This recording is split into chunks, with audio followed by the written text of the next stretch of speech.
Hindi ko siya kilala. Hindi ko siya kilala at hindi ko alam kung anong nagawa niya para sa bayan, para siya umabot.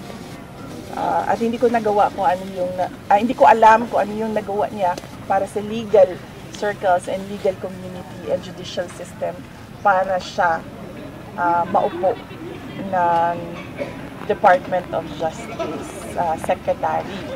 No? Ang masasabi ko lang ay hindi siya magaling na tagapagsalita ng Office of the President because she brings embarrassment to the country.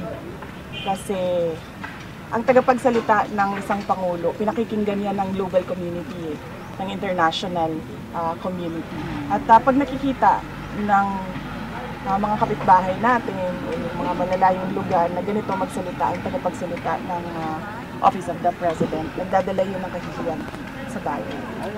Napapansin ko naman kasi na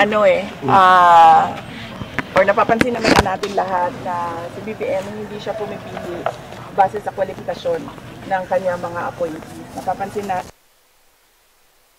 pumipili kung sino yung kaalyado nila at sumusunod sa kanila.